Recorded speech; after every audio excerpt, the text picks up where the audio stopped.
গত কয়েকদিন আগে যে খেলা হয়েছে সেখানে কে কয়টা গোল দিয়েছে এটা আমরা সকলেই জানি। যে পোশাক কোন নিয়মে পড়তে হবে, পোশাক পরার দোয়া যদি আপনাকে যদি ধরি আপনি বলতে পারবেন না।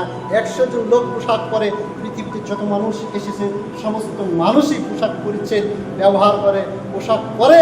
তাদেরকে যদি জিজ্ঞাসা করা হয় আপনি যে পোশাক পরলেন, পোশাক পরার দোয়া আপনাদের যদি এখানে যদি হাত তুলে দেবেন কয়টা লোক পারেন?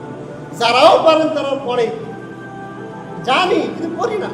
অনেকেই জানে, আলেম জানে, হুজুর জানে, সকলেই হয়তো কেউ জানে পোশাক পরি তো পড়ার সঙ্গে দোয়া করতে হবে, এটা আমরা অনেকেই করি না।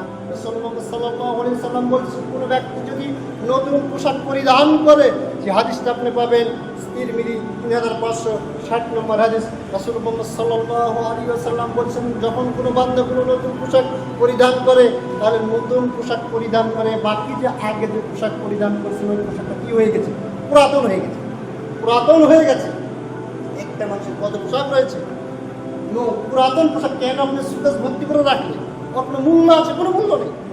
আপনার যদি নতুন পোশাক যদি থাকে আর এটাই যদি ব্যবহার করেন, যেই পোশাক ব্যবহারের কোনো প্রয়োজনই নেই, আপনি ব্যবহার করেন না, ওল্ড হয়ে গেছে, পুরাতন হয়ে গেছে, সেই পোশাক কেন সুকেস ভর্তি করলেন? সুতরাং সুকেস ভর্তি না করে রাসূলুল্লাহ সাল্লাল্লাহু আলাইহি ওয়াসাল্লাম বলছেন কোনো বান্দা যদি নতুন পোশাক পরিধান করার পর তার পূর্বে পুরাতন পোশাক যদি দান করে দেয়, সাদাকা করে দেয়, কোনো ব্যক্তি পোশাক পরিত এই যে দেখতেছেন বন্যায় কত ব্যক্তি বন্যায় পোশাক করতে পারছে না, পোশাক কিনতে পারছে না, এইরকম যদি আপনি যদি তাদের পোশাকের ব্যবস্থা করে দিতে পারেন, আপনারা পুরাতন পোশাকের মাধ্যমে তার ব্যবস্থা করে দিতে পারেন।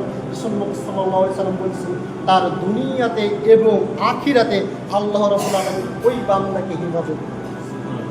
শুধু তাই নয়, রাসূলুল্লাহ সাল্লাল্লাহু আলাইহি ওয়াসাল্লাম বলছেন আখিরাতে যেই ব্যক্তি পুরাতন পোশাক দিয়ে কোনো ব্যক্তিকে সাদাকা করে দিবে, সাহায্য করবে, আখিরাতে আল্লাহ রাব্বুল আলামিন ওই ব্যক্তির গুনাহ সঙ্গে পর্দা দ্বারা ঢেকে দিবে।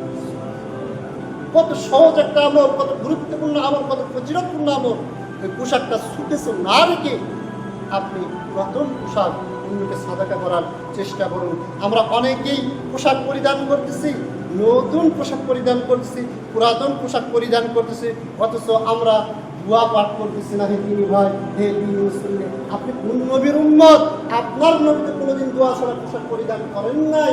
আপনি আমি কিভাবে উম্মতে মুহাম্মদী বলে দাবি করি, মুহাম্মদ সাল্লাল্লাহু আলাইহি সাল্লামের উম্মত বলে দাবি করি, অথচ পোশাক পরার দোয়া জানি না, পোশাক পরার দোয়াই জানি না। হাত তুলতে বললে আপনি অপমানিত হবেন।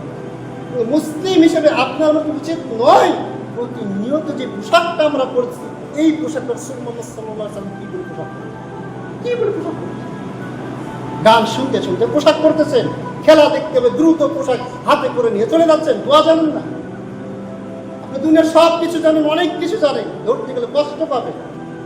যদি বলা হয় কত খেলোয়াড়ে কে কয়টা গোল দিয়েছেন, আপনি বলতে পারবেন। কয়দিন পর বিশ্বকাপ রয়েছে, আপনি বলতে পারবেন।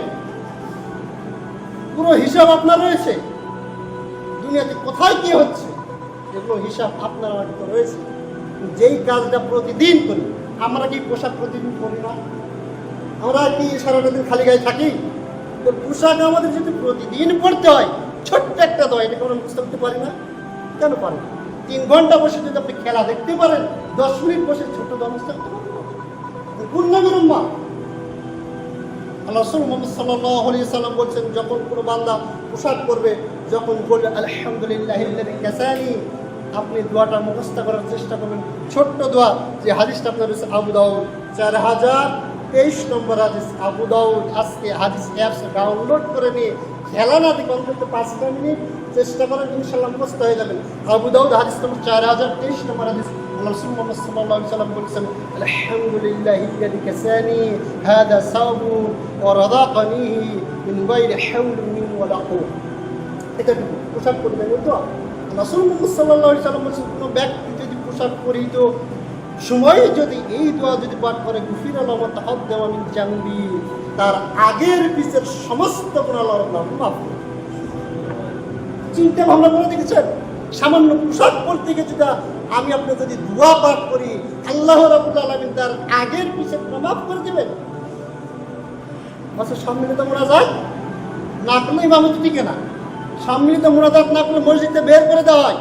এর কোনো দলিল আপনি দেখাতে পারবেন না যে হাত তুলে যদি আমি যদি ইমাম সাহেব যদি দোয়া করেন আর আমরা যদি আমিন আমিন যদি বলতে থাকি, আমার আগের পিছের সমস্ত গুনাহ মাফ হয়ে যাবে। হাদিস সহিহ বুখারী, সহিহ মুসলিম, আবু দাউদ, নাসাই, এই মর্মে কোনো হাদিস আপনি দেখাতে পারেন না, অথচ হাদিস প্রমাণ করতেছে কোনো ব্যক্তি যদি পোশাক পরার পূর্বে যদি এই দোয়া যদি পাঠ করে, আলহামদুলিল্লাহ ইল্লাযী কাসানি হাদা সাওবুন ওয়া রাযাকানি মিন গায়রি হাওলিন মিন্নি ওয়ালা কুওয়া, এই দোয়া যদি পাঠ করে আল্লাহর রাসূল বলছেন তার আগের পিছের সমস্ত গুনাহ মাফ করে দেবেন।